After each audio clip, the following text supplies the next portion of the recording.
Love languages are such an important thing, aren't they? Right? So vital to a relationship. And they're so important to understanding how people give love and even receive it and so forth. Right. And so it's really important to understand your partner's love language. But let me tell you right now why love languages are more likely ruining your relationship if you're guilty of doing this one thing. See, your love languages are great and understanding them is awesome until you start to believe, tell yourself the story, the narrative, however you want to phrase it, that your partner does not love you because they're not loving you in the way you want them to, in the way that you need. That is one of the most dangerous perspectives and narratives to communicate to yourself in your relationship, a relationship you value and that you want to work, right? Now, if it's true, it's true, right? If your partner does not love you and you're not feeling like your needs are being met or you're being loved the way you like to receive it, hey, that could be completely accurate. But oftentimes, people will start to convince themselves, my partner doesn't care at all. They don't love me, blase, blase, blase. When in reality, you have to ask yourself, is that actually true?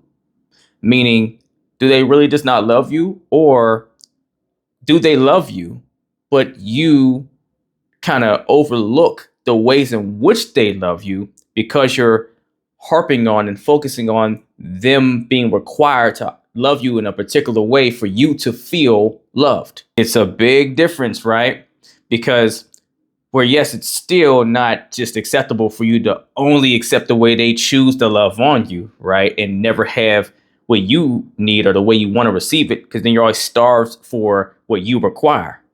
But it is a whole different ball game when you start to convince yourself that they don't care at all because they're not loving you the way you want them to, versus they are loving you and they're putting effort in and all the things. It's just not in a way that you can, value or appreciate most.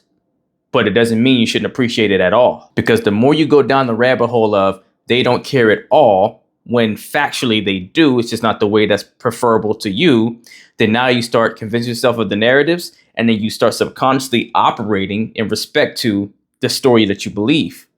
So now when you think of your partner, you think of them more in a bad guy sense, right? You think of them more in a, selfish and just self-centered way. And maybe there's a little bit of accuracy to that if they are refusing to love you the way you want them to, as long as you try to communicate that, right? But if they are just like never wanting to hear it, then yeah, maybe there is a little selfishness in the way that they want to love you the way they want to and not love you the way you need, right? Fair. But if you conclude they don't care at all from that, then now you start putting slow subconscious daggers in the longevity of your relationship. Because when you start to make that kind of a conclusion, you start to conclude, I have to move away from this person, not pull closer towards them. I don't have to, find clarity or get on the same page and figure out what's going on and why they're not able to love me the way I want them to, or why they are just not doing it. No, you conclude, I cannot be loved by them the way I want. And so therefore, I have to start moving a different direction, right? You may not consciously be telling yourself that up front, but that's the road that your mind is on. Understand that when something works itself into your subconscious, it becomes you. Your conscious mind can accept and reject new ideas. But once it's a certain idea or a certain belief has been impressed on your subconscious enough times, meaning you thought that thought a number of times long enough, then your subconscious starts to take it as a truth. Because if you keep showing it to it, it's going to believe that this must be what's accurate for us. And then it internalizes it. And the moment it internalizes it, it becomes part of your nervous system. Your nervous system runs your whole body. It makes you move. It controls your fight, flight, or freeze responses, right? So if you get emotionally invested and convicted to a narrative that says your partner doesn't care at all, when in fact they do, then now you literally will start to self-sabotage a relationship you really value that could be fixable if you start seeing it more objectively and optimistically and saying, well, they're continuously not loving me the way I want, but here is the way they do love me. So I know the love is not the question. It's the blocker and why they're not able to offer me the love that I want, right? The way I want to receive it. The love is there, but it's not being put in the form that I best receive it. And the more you continue to focus on what's missing, it causes you to overlook what's actually there. And the reason why that's such a problem is because this is exactly the sauce that gets people in trouble with the 80-20 rule, where they're getting 80% of what they need and want in a relationship, but they can't help themselves but to keep focusing on that 20% that's missing. Because, and look, it's no shame to you if you're doing this, right? It's no knocking you, because as humans, naturally, our brains are wired to look out for the missing space. What's wrong? The problem. Because on a primal level, we're built to make sure we can survive. And if you're going to survive best, you have to be aware of what could be dangerous out there, what's not good, what's hurtful, what's painful, what you don't like. Problem is, you're not supposed to harp on that and just live by that. It's not supposed to consume all of your belief and your perspective. So it's natural that your brain does this, but you have to grab yourself and also be more unbiased and see the whole scope and not just the pessimistic side. But in the 80-20 rule, people are so harped on focusing on that, that 20% that's missing, your reticular activating system in your brain, the part of your brain that allows you to focus, starts dialing in on just the supporting evidence it needs to find to prove and validate that 20% is actually feeling like the 80%. It's so huge, right?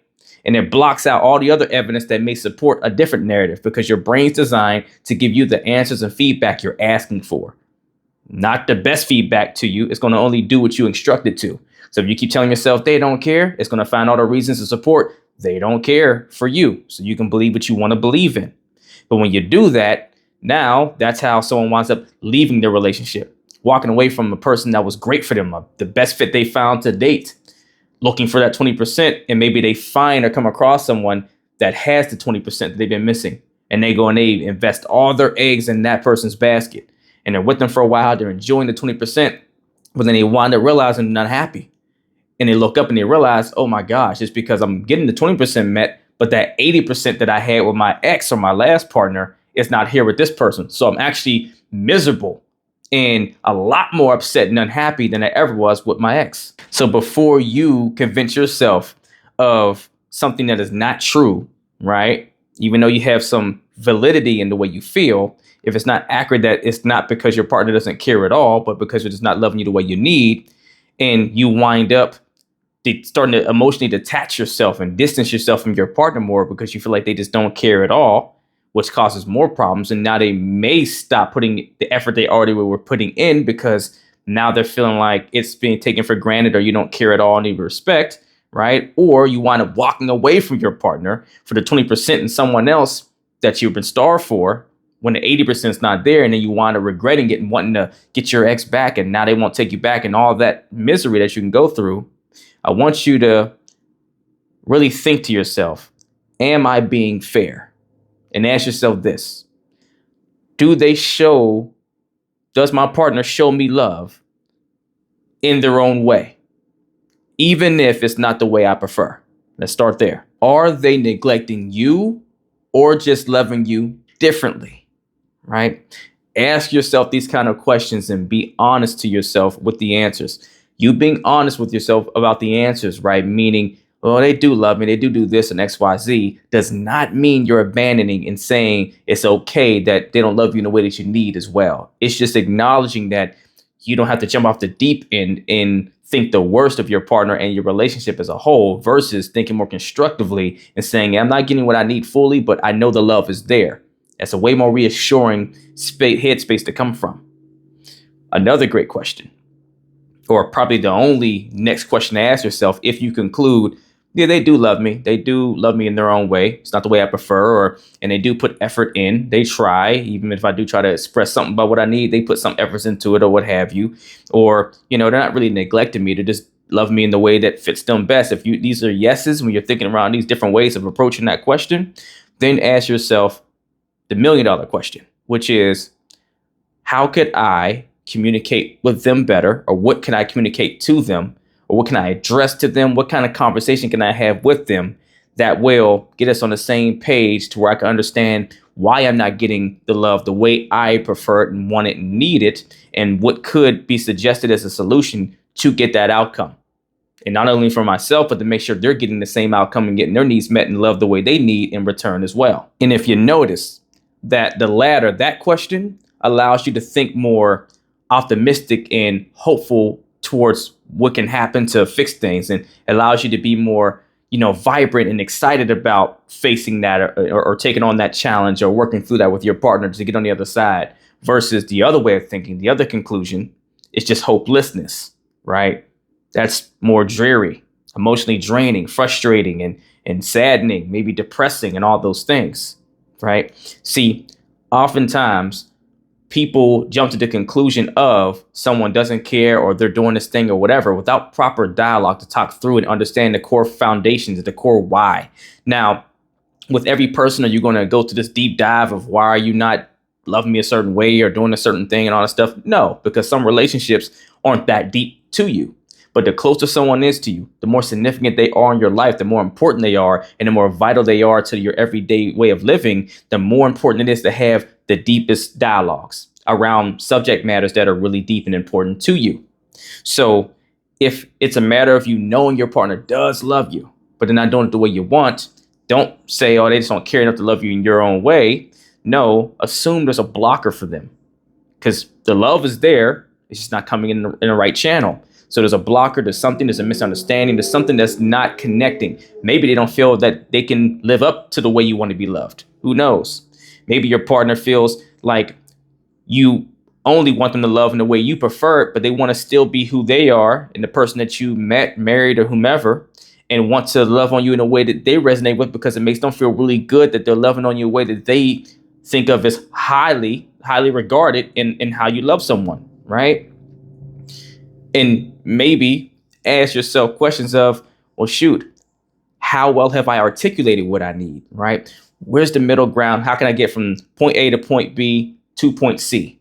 For understanding why it's not happening, where their blockers, where they're stuck at, what's going on with them, and offering solutions and suggestions in different workarounds and compromise, right? Because sometimes you need to say, hey, here's what I need love wise, but I know you like to give love this way. Maybe here's a way you can do it in a way that's unique to your personality, but it's still kind of in the vehicle of the way I like to receive it, right? Sometimes you got to meet in the middle and not expect the ideal of what you want, because maybe that ideal goes heavily against your partner's way of doing it, right? So at least give them some space to work their character and their personality into the way you want to receive it. Now, with all that said, if you do that process and it still is not clicking in a certain way, then maybe you guys' love languages are just too different, right? Because that does matter. And traditionally, if you and your partner's primary and at least secondary love languages don't align pretty well, or are not pretty much the same, it's going to cause a lot of conflict and a lot of, combativeness, right? Because the core root of how you like to give or receive love is not going to be honored best, and you're always going to feel starved in some way if you get to that conclusion. And at that point, then yes, maybe it's not that they don't love you, it's just they can't love you the way you need, and it's time to part ways, right? But if you haven't done this dialogue yet and gone through this type of a conversation to really know, then don't make assumptions. Do it first, and I guarantee you your results will probably be a lot different. And so in the process, in the short recap of it all, your first thing you want to do is make sure you show appreciation for the way that they are loving you currently. Because if you do want to get them to do better towards loving you, then at least inspire them by letting them feel seen and valued for what they do try to bring to the table, before you try to tear them down for what they don't or not currently.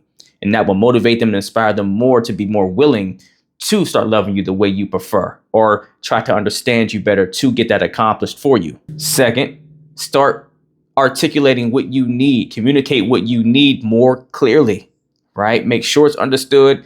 Make sure before you leave a conversation that they're on the same page about what you meant and why it's valuable to you and all the things. So say something like, I love when you do XYZ. It makes me really feel valued and loved and appreciated, right? Tell them exactly. Make sure there's no confusion. Tell them the why behind it, why it makes you feel valued, right? What is it in there to where if they do want to love on you, but maybe the way you're asking for it, it's not ideal to them, or it's really, unfamiliar to them, they can morph at least the significance in it, why it makes you feel valuable, into their way of doing it, to where you can still get the same goal accomplished, but through a different lens that you might not even know you would like. But the main point, and the last one, that's most important is to keep a headspace and a mentality of work together to work through it instead of pulling apart.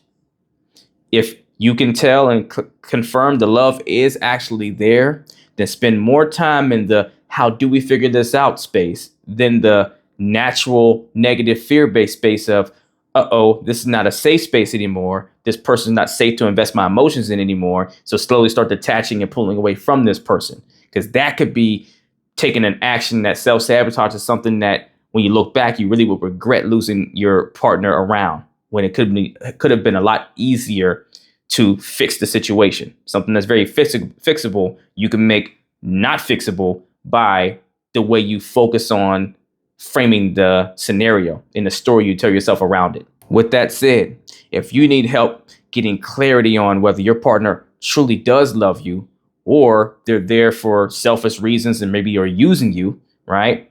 And figuring out how to communicate what you need from them to get them to love you the way that you actually require, and for you to offer the same thing for them in return so your relationship can thrive and be harmonious, then email or DM me the word coaching so we can get to work as long as you're truly ready to put that work in. If you're not ready for one-on-one coaching or the time, space, or resources, at least email or DM me the word revival to join my Relationship Revival Hub community, where you can learn the same things I teach my clients one-on-one at your own pace on your own time. Either way, do something to get in the race. Let's get it, y'all.